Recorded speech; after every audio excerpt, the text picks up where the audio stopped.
Hello, everybody. Allow me to take you on a trip down memory lane. The history of Risk of Rain 2 and how it ended up where it is today. I've been playing the game since day one, March 28th, 2019, and I began making content on the game shortly thereafter. So if you've ever been curious as to what the game used to be like during the various stages of its development and or the impact that each major update had on the game overall, then this should be a pretty fun ride. As I said, Risk of Rain 2's launch into early access was on March 28th, 2019. And as some of you may already know, I did not find out about this game being a fan of the first. I just opened up Steam on that day and the little Steam news page thingy that pops up said, Risk of Rain 2 just released 20% off and buy one get one until the end of March. Yep, you heard that right. The game was on sale and buy one get one right off the bat. Honestly, that's what sold me on it. I knew that if the devs were cool enough to do something like that, the game must be pretty solid. And oh boy, was it solid indeed. The days before the game even had its first update were, as you could probably imagine, like the Wild West. No one knew the first thing about god runs, one-shot protection, or anything of the sort. Heck, for even the first couple weeks, some people thought that Ocular HUD gave you quadruple damage if you already had capped crit. We, as a community, still had to figure out a lot of things, such as dying to exploding clay pots. Okay, so 1285, we have the overshield. Like, what is that? What is that, man? I'm never gonna forgive you, Frost Relic. Here is the earliest clip I could find of the first stages of a god run. It was recorded on April 2nd, just 5 days after the game released. Where is he? There's at least two of them. Oh my god. Look at that freaking damage. Holy. They're dead. They're actually dead. This is absolutely nuts. Now that we've mentioned some high damage, here's what the old fire elites used to look like. I was playing here with some friends, and one who was the last alive got smacked by a blazing imp as Multi, who has the highest HP in the game, and almost died from basically full HP. Yeah, the fire elites used to be pretty nutty, but perhaps nothing used to be as nutty as the old sticky bombs. If you've ever seen me pay my respects at a sticky bomb printer, here is why. The original iteration of sticky bombs scaled in both their proc chance and damage on every stack. This meant that you could achieve a 100% chance to proc one and have each bomb deal a minimum of over 2,000% damage. 2,000+% damage on every single hit. Look at the footage. This was a 90-minute run with no shaped glass, and look at that damage. Before the first update, the game was literally find a sticky bomb printer and your run is done. Monsoon difficulty actually took a little bit of time to get used to, and in the early days, the strats looked much different than they do now. This clip is taken from when I first started learning Monsoon around April 4th, and I remember this feeling like it was one of my best runs at the time. If you had a wood sprite on multi, switching your equipment slot from and back to the wood sprite would grant you its active heal without actually putting the item on cooldown, meaning that if you were in a sticky situation, you could simply run around, spam R, and get a 10% HP heal every second. This, combined with the rebar puncher, made it so that I could sit back and snipe things while being extremely safe from anything but a one-shot. The first substantial patch to the game was on April 16th and saw a nerf to fire elites. Seriously, I still have PTSD from the old fire damage. Changes to magma worms, they never used to touch the ground. Adding 5 lunar coins to your obliterations, you could only get them from drops before this point, and some other various changes and fixes, such as raising Artificer's primary attack proc coefficient to 1.0 from 0.2. Yes, the primary attack that is still notorious for being terrible at consistently proccing things used to have a 0.2 proc coefficient. On May 3rd, Hopoo announced that they had sold more than 1 million copies on Steam alone. This was just over a month after launching into early access, and it was a number that took them basically 5 years to hit for the first game. Pretty impressive stuff. There was another patch on May 25th, which, while smaller in scope than the previous one, was actually more impactful, much more impactful to the game's longevity, because it fixed monster spawns. I probably just triggered some nasty flashbacks for a lot of you because, yup, the game used to straight up break after a certain point around an hour or so into your run. Monsters would simply stop spawning from everything. Shrines, world spawns, and heck, even the teleporter wouldn't spawn a single thing, no matter what, meaning basically your runs had a hard cap to their length. You had the best run of your life and finally broke into a god run on Monsoon difficulty? Well, once that clock hit the 60-minute mark, your fun was over. Time to sit in the teleporter for 90 seconds on every stage and just pray to see the thick clap of an Imp Overlord's cheeks once again. Looking back on it, this patch probably saved the hardcore side of the community, the ones testing the limits of survivors, items, and runs overall, from an otherwise certain death. Because of this change, along with the massive success of the game's release overall, the then upcoming June update had quite a lot of hype built up around it, and some were wondering if it could even possibly deliver on it all. The Scorched Acres or June update was first revealed live at E3 2019 by Paul and Duncan of the Hopoo team. They showcased the new stage, Scorched Acres, tough to figure that one out, as well as the new survivor Rex. Upon first glance, I remember thinking that Rex was like a walking royal capacitor with his M2, and so long as the healing from his abilities was enough to recover HP at a reasonable rate, he'd be pretty dang strong. It's like a capacitor. And then a mortar comes down like half a second later. He literally just has a capacitor.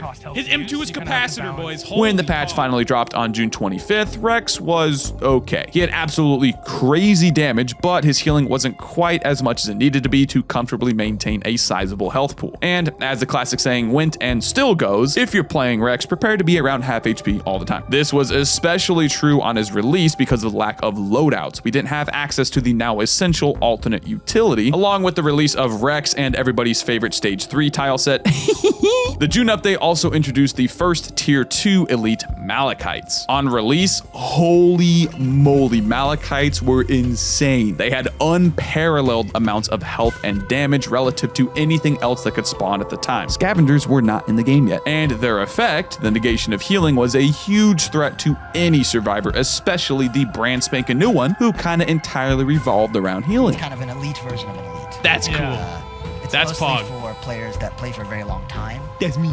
Except when I die in the first stage. Among the 9 new items, none were quite as important as the old guillotine. If you've picked up Risk of Rain 2 only within the past few months, let me tell you something. You know the old sticky bombs that I talked about before, which also met their end in this patch? F's in the chat, boys. What if I told you that the original guillotines were almost as powerful as the old stickies? Why, you ask? Well, they were a common item. Yes, guillotines were white items upon release, and on top of that, their execute threshold was 20% by default and gained an additional 20% per stack. Now, the scaling of the item has always been hyperbolic, meaning you weren't getting a 100% execute at just 5 stacks of guillotine, but that simply just did not matter. Old guillotines were absolutely insane, and as I said, were almost as impactful on your runs than the old sticky bombs used to be. Speaking of your runs, we saw quite a large balance pass in this update with regards to proc chaining. Before the June update, the undisputed best way to deal damage was to attack as fast as humanly possible with as many on-hit items as you could get your grubby little mitts on. This was because total damage was not a thing back then. Everything was additive, much like how Mercenaries exposed hits work, where the damage bonus is added to the original hit rather than multiplied by it, which made massive hits not nearly as effective as just simply hitting a lot. Also, items used to double, triple, quadruple, who knows how many ruple dip through crits in a proc chain, as each item's crit damage would be passed to the next one in a chain, and then that item could also crit itself, so on and so forth. These two changes combined shook the meta up a bit, but as you probably know from playing Risk of Rain 2 in its current state, the shoot fast strategy was still very much a viable one even after the changes. In terms of the progression of my content, the June update is where I first began the one run challenge, which would not be completed until its revision with the Hidden Realms update. All in all, Scorched Acres was a pretty solid update. It didn't add a whole lot of content to the game, but definitely gave enough to keep players' interest while we anxiously awaited the big kahuna, Skills 2.0.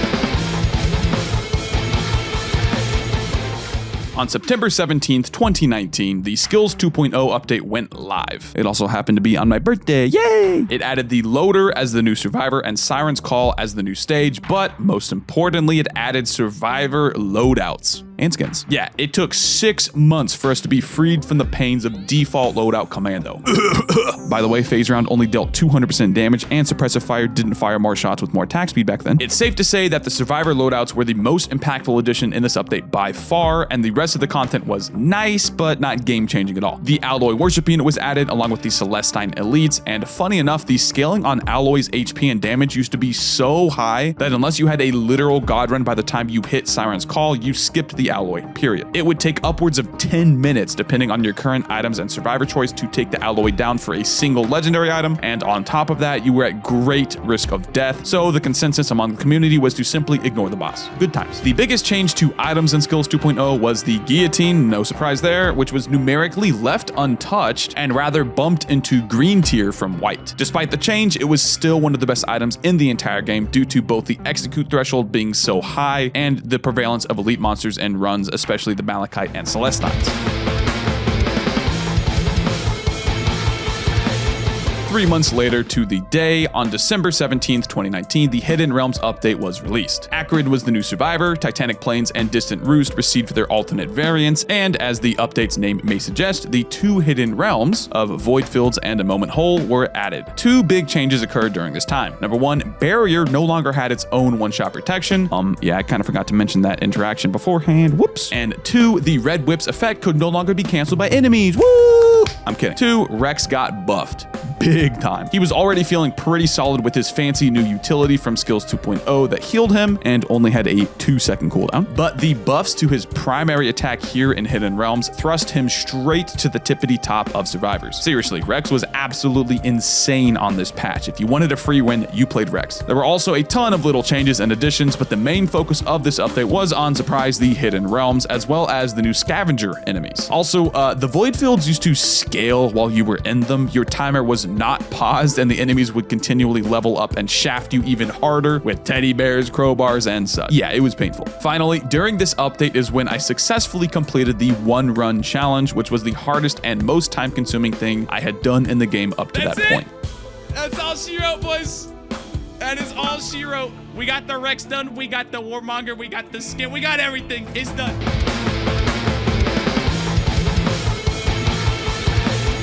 The final update in Risk of Rain 2's early access lifetime was Artifacts 2.0, which released on March 31st, 2020. Obviously, the main draw to this one were the 16 artifacts, which enabled unique modifiers to your runs that could be applied with any combination. This brought quite a bit of flexibility to each individual run and replayability to the game overall. This was the only update to not feature a new survivor and rather had a ton of changes to the already existing cast of survivors and monsters alike. I don't know what we would have done without this phase round buff to our boy Commando here, am I right? This would have been pretty useful for the 1-run challenge. Huntress got 2 chunky buffs to her kit, 5 seconds shaved off of her special, and higher fire rate and travel speed of her default primary, which were both proven as invaluable buffs for Mayo runs. Rex received a nerf to his alternate utility, rightfully so, but otherwise retained his power from Hidden Realms, but simply wasn't as easy to get a god run on as before. The Royal Capacitor received a 0.3 second delay when firing instead of the previously instantaneous shot. This change was mainly just for scavengers. And speaking of scavengers, they could no longer spawn with ceremonial daggers. What a relief this was to see in the patch notes, because man, oh man, if you saw a scavenger with daggers beforehand, you were dead unless you killed it before it used its on-kill attack. As I briefly stated before, Mayo, or Monsoon All Artifacts On, was the brand new challenge for me on this patch, and well, it wasn't anything like the 1-run challenge. Because of the command artifact, as soon as you got a red item, which was guaranteed after the first stage if you took a blue portal and traded in at the cauldron, you just won the run by choosing ceremonial daggers. The monsters on Mayo have half of their usual HP due to swarms, and the player has 5 times usual damage from glass, and both of those things combined means that the daggers simply kill everything in sight with no effort. It was still fun for a few days while I found the most optimal strat, but yeah, it's not nearly the same thing as 1-run. Also, this patch contains the infamous "We see you, Mr. Streamer" line, where the secret Elder Lemurians on abandoned aqueducts, Chiaro and Renauld, would no longer spawn if the door was not opened manually. Rip the good old days. And with that, we arrive at 1.0, Risk of Rain 2's exit from early access and entrance into being a fully released game. If you're looking for content on the current iteration of the game, I have plenty of videos ranging from tier lists and discussion videos to uncut gameplay. Obviously, I didn't cover everything that happened to Risk of Rain 2 in early access, and I'm bound to have missed a few interesting things that happened along the way, so let me know if I missed anything in particular with a comment below. Also, leave a like or dislike on the video depending on, if you enjoyed it or not, and you can check out my stream at twitch.tv/WoolieGaming and consider joining our Discord server as well. Thank you for watching, and I guess this is kind of my 100,000 sub special as well, so thank you, yes, you, to the person who watches all the way until the end for all of the support. It really does mean a lot. Okay, that's it for real. Bye-bye.